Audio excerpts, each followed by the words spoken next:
ಪರಮೇಶ್ವರ ದೇವರ ಅಪ್ಪಣೆಯನ್ನು ಪಡೆದುಕೊಂಡು ಧರ್ಮ ರಕ್ಷಣೆಗಾಗಿ ಭೂಲೋಕಕ್ಕೆ ಇಳಿದವ. ಧರ್ಮ ರಕ್ಷಣೆಯನ್ನು ಮಾಡುತ್ತಾ ಮಾಡುತ್ತಾ ಸತ್ಯನಾಪುರದಲ್ಲಿ ನೆಲೆ ನಿಂತವ. ಆದರೆ ದಿನನಿತ್ಯ ಭಕ್ತಾದಿಗಳು ನನ್ನನ್ನು ಧರ್ಮದೈವ ಪಂಜೋಳಿ ಎಂಬುದಾಗಿ ಪೂಜಿಸಿಕೊಂಡು ಬರ್ತಾ ಇದ್ರು. ಈ ಸಂದರ್ಭದಲ್ಲಿ ಏನಾಗುತ್ತಾ ಇದೆ, ದಿನನಿತ್ಯ ನನ್ನ ಭಕ್ತಿ ಶ್ರದ್ಧೆಯಿಂದ ಪೂಜಿಸಿಕೊಂಡು ಬರುತ್ತಾ ನನ್ನ ಭಕ್ತರಾದಂತಹ ಶತೃಷಿಗೆ ಆ ದುಷ್ಟನಾದಂತಹ ವೀರವರ್ಧನ ಉಪಟಳವನ್ನು ಕೊಡುತ್ತಾ ಇದ್ದಾನೆ. ಬಲಾತ್ಕಾರ ಮಾಡುವುದಕ್ಕೆ ಮುಂದೆ ಹೋಗುತ್ತಾ ಇದ್ದಾನೆ.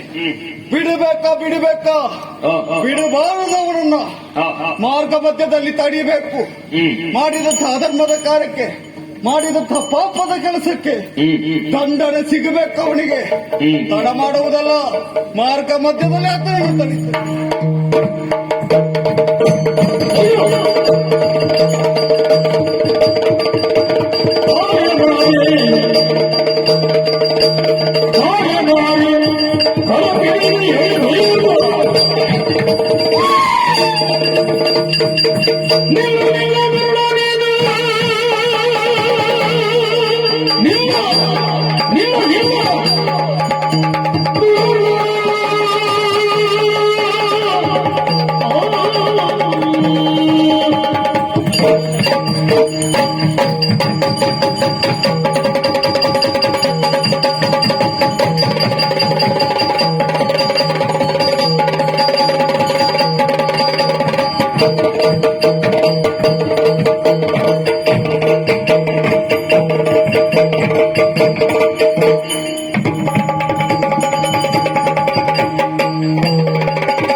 ಮಿತ್ರ, ಅವಳ ಕುಟುಂಬದವ್ರು ಮತ್ತೊಬ್ರು ಬಂದ್ರ.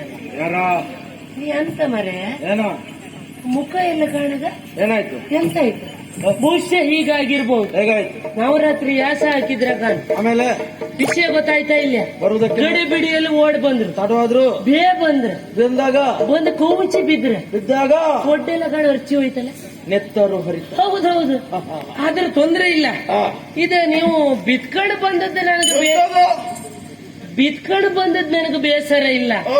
ಆದ್ರೆ ಈ ಚಳಿ ಹಂಗ ಉಂಗಿ ಹಾಯ್ಕಳ್ದೆ ಬಂದ್ರಿ ಅಲ್ಲ ಮಾರ್ರೆ. ಅಂತದೆಲ್ಲ ನಾನು ತರಿಸುವುದಿಲ್ಲ.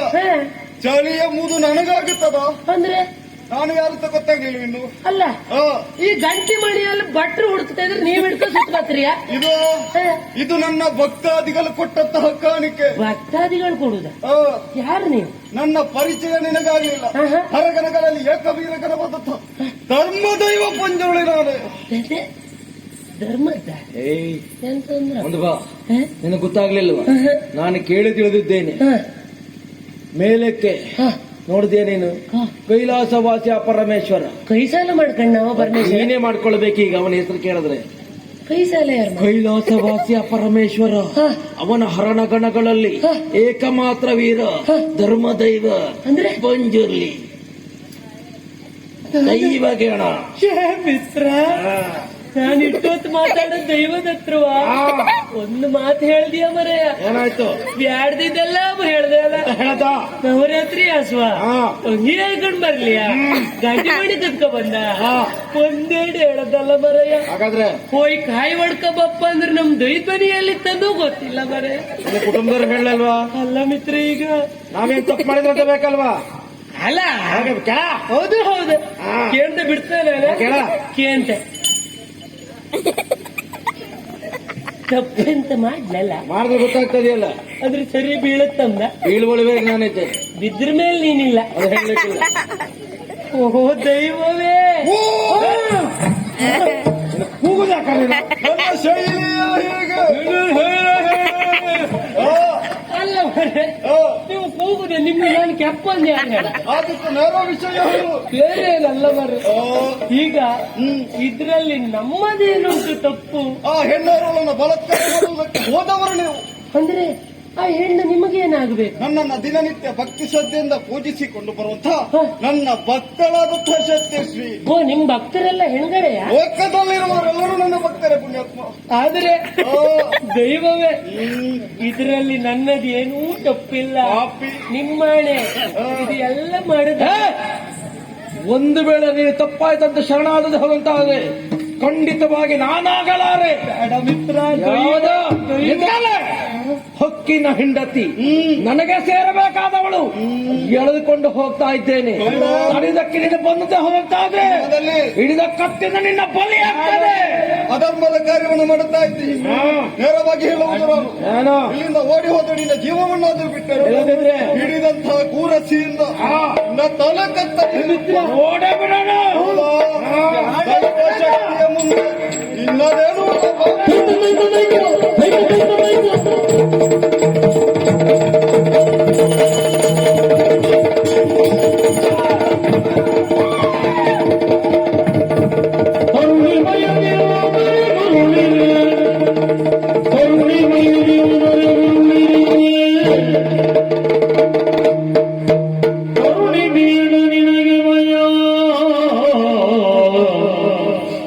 ತರುಣಿ ಬೀಳ ನಿನಗೆ ಭಯ,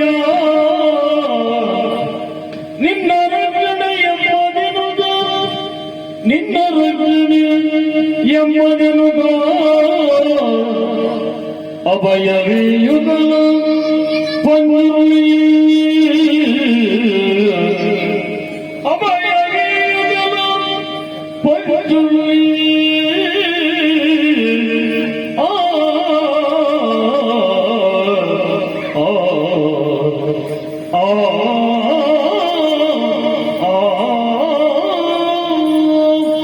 ಮಗನೇ ಸತ್ಯಶ್ರೀ, ಭಯಪಡಬೇಡ ಭಯಪಡಬೇಡ. ನಿನ್ನನ್ನ ದುಷ್ಟನಿಂದ ಕಾಪಾಡುವುದಕ್ಕೆ ಬಂದವ ನಾನು, ಬೇರೆ ಯಾರೂ ಅಲ್ಲ. ಇಲ್ಲಿಯವರೆಗೆ ಭಕ್ತಿ ಶ್ರದ್ಧೆಯಿಂದ ನನ್ನನ್ನು ಪೂಜಿಸಿಕೊಂಡು ಬಂದವಳು ಧರ್ಮದೈವ ಪಂಜುರ್ಲಿ. ಸರಿ ಮಗಳೇ, ಅದೋ ದೂರದಲ್ಲಿ ನೋಡಿದೆಯಾ, ನಿಮ್ಮವರನ್ನ ದುಷ್ಟರು ಮರಕ್ಕೆ ಕಟ್ಟಿ ಹಾಕಿದ್ದಾರೆ. ಹೋಗಿ ನಿಮ್ಮವರನ್ನು ಬಿಡಿಸಿಕೊಂಡು ಹೋಗು.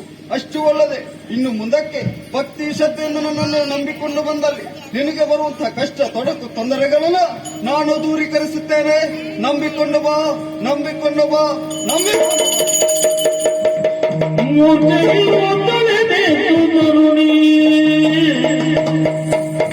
ಮೂರ್ತಿಯು ತಳೆದಿರುತ್ತದೆ. ಸುತ್ತ ವೀಕ್ಷಿಸಿ ನೋಡುತ್ತಾಕ್ಷಣ, ಸುತ್ತ ವೀಕ್ಷಿಸಿ ನೋಡುತ್ತಾಕ್ಷಣ, ಅರಿತು ಮನದಲ್ಲಿ ಪುರದ ದೈವವು ಎಂಬುದರಿಯುತ್ತ,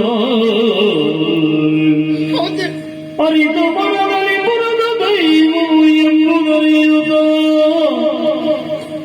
ಮೂರ್ತಿಯು ತಳೆದೆದ್ದು ತರುಣಿ.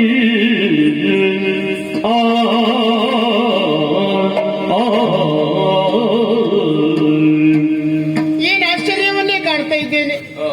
ಅಲ್ಲದೆ ಹೋದ್ರೆ ದುಷ್ಟನಾಗಿರುವಂತಹ ವೀರವರ್ಧನ ನನ್ನ ಭಾವ ಅಂತ ಹೇಳಿಕೊಳ್ಳಿಕ್ಕೆ ನಾಚಿಕೆ ಆಗ್ತದೆ.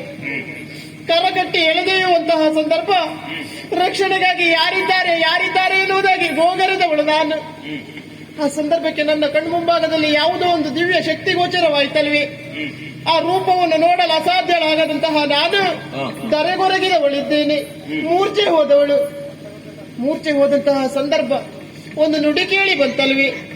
ಆ ನುಡಿಯನ್ನು ಆಡಿದವರಾದ್ರೂ ಯಾರ್ಯಾರು ಅಲ್ಲ, ನಾನು ನಂಬಿರುವಂತಹ ಪಂಜುರ್ಲಿಯೇ ಬಂದಾಡಿದಂತಹ ಮಾತಲ್ವೇ.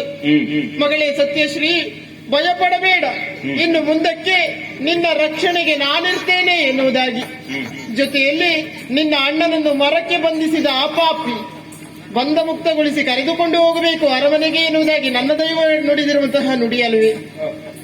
ಕೊನೆಯಲ್ಲಿ ಇನ್ನೊಂದು ಮಾತನ್ನಾಡಿ ಹೋಗಿದ್ದಾನಲ್ವೇ ನನ್ನ ಪಂಜುರ್ಲಿ. ನಿನ್ನ ಜೀವನದಲ್ಲಿ ಇನ್ನು ಮುಂದಕ್ಕೂ ಸದಾ ನನ್ನನ್ನು ನಂಬಿಕೊಂಡೇ ಬಂದದ್ದೇ ಹೋದಂತಾದ್ರೆ ನಿನ್ನ ಬೆನ್ನ ಹಿಂದೆ ನಿಂತು ರಕ್ಷಣೆ ಮಾಡ್ತೇನೆ ಎನ್ನುವುದಾಗಿ. ಹಾಗಂತಾದ್ರೆ ನನ್ನ ಪಾಲಿಗೆ ಯಾರೂ ಇಲ್ಲ ಅಂತಾದ್ರೂ ನಾನು ನಂಬಿರುವಂತಹ ಪಂಜುರ್ಲಿ ಇದ್ದಾನೆ ಎನ್ನುವುದು ಸ್ಪಷ್ಟವಾಗಿ ಇದರಿಂದ ಗೊತ್ತಾಯ್ತು. ನನ್ನ ಜೀವನದಲ್ಲಿ ಮುಂದೆಯೂ ಪಂಜುರ್ಲಿಯನ್ನೇ ಪ್ರಾರ್ಥನೆ ಮಾಡಿಕೊಂಡು ಜೀವನವನ್ನು ಸಾಗಿಸ್ತೇನಂತೆ. ಅಣ್ಣನನ್ನು ಕರೆದುಕೊಂಡು ಆದಷ್ಟು ಬೇಗ ಅರಮನೆಯನ್ನು